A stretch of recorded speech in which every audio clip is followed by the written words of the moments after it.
নমস্কার বন্ধুরা, sign and বেকে আপনাদের সবাইকে স্বাগত। আজকের রেসিপিতে থাকছে নিরামিষ আলুর দম। ঘরে থাকা উপকরণ দিয়েই আজকের রেসিপিটা আপনাদের সাথে শেয়ার করছি। আলুর দম বানানোর জন্য একটা মশলা বানিয়ে নিতে হবে। এর জন্য দুটো বড় সাইজের টমেটো, আদা আর কাঁচা লঙ্কাকে পেস্ট করে নেব। আর 2 চামচ মতন কাজু আর 2 চামচ চারমগজ নিয়েছি। এটাকে জলে ভিজিয়ে রেখে নরম হয়ে গেলে পেস্ট করে নেব।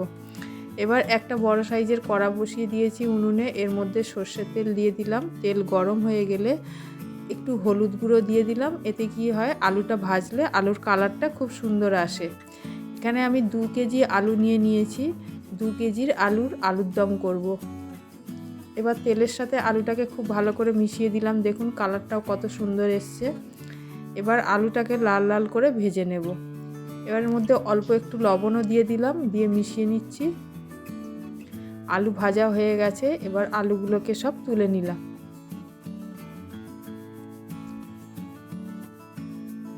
ওই কড়াতেই আবার সর্ষের তেল দিয়ে দিলাম।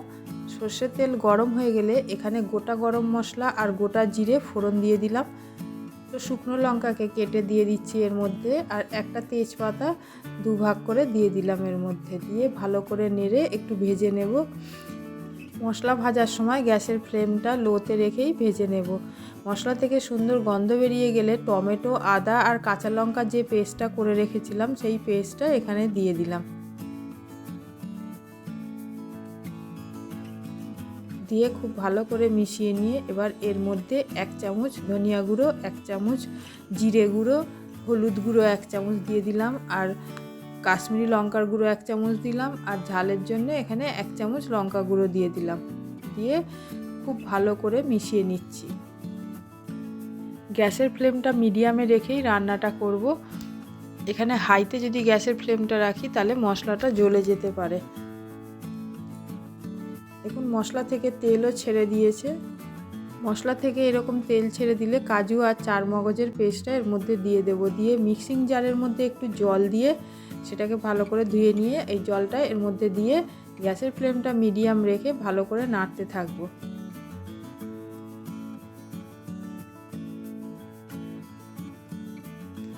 মশলাটা ভাজা হয়ে গেলে এখানে ভেজে রাখা আলুটা দিয়ে দিলাম আর দুটো কাঁচা লঙ্কা দিয়ে দিলাম। দিয়ে ভালো করে মশলার সাথে আলুটা দিয়ে এবার কষতে হবে।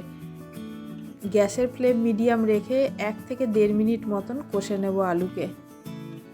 আর এই কষার সময় খেয়াল রাখতে হবে যাতে গ্যাসের ফ্লেমটা মিডিয়ামে থাকে।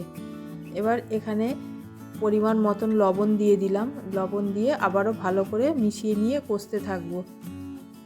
যে বাটির মধ্যে আমি আলুটা ভেজে রেখেছিলাম সেই বাটির মধ্যে জল দিয়ে গরম করে নিয়েছি। গরম করে নিয়ে সেই জলটা আলুতে দিয়ে দিলাম। আর ভালো করে এইভাবে মিশিয়ে নিচ্ছি। এবার ঢাকা দিয়ে দেব। ঢাকা দিয়ে গ্যাসের ফ্লেম মিডিয়াম রেখে সেদ্ধ হতে দেব।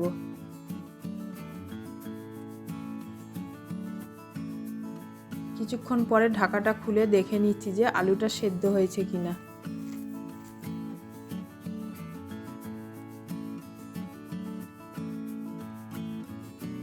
আলু খুব ভালোভাবে সেদ্ধ হয়ে গেছে, আর সেদ্ধ করার প্রয়োজন নেই। এবার আমি এর মধ্যে ধনেপাতা দিয়ে দিলাম। ধনেপাতা দিয়ে ভালো করে মিশিয়ে দিলাম। এবার 1 চামচ চিনি দিয়ে দিলাম, আর কসুরি মেথি কিছুটা নিয়েছি। এবার হাতের মধ্যে এইভাবে ঘষে কসুরি মেথিটা এর মধ্যে দিয়ে দিলাম। আর 1 চামচ শাহি গরম মশলা দিয়ে দিলাম। দিয়ে সব উপকরণ একসাথে ভালো করে মিশিয়ে নিলাম। নিয়ে 1 মিনিট মতন ফুটিয়ে নেব। 2-1টা আলুকে খুন্তির সাহায্যে এইভাবে একটু চেপে ভেঙে নেব। ভেঙে নিয়ে এই ঝোলের সাথে মিশিয়ে দেবো। এতে করে কি হবে, ঝোলটা একটু ঘন হয়ে যাবে। বন্ধুরা, আমার এই পদ্ধতিতে তৈরি করা আলুর দমের রেসিপি আপনাদের কেমন লাগলো অবশ্যই কমেন্ট বক্সে জানাবেন। আর একই পদ্ধতিতে আপনারাও একবার এই আলুর দমটা বাড়িতে ট্রাই করে দেখবেন আর কেমন হয়েছে জানাবেন। আশা করছি আপনাদের এই রেসিপিটা খুব ভালো লাগলো।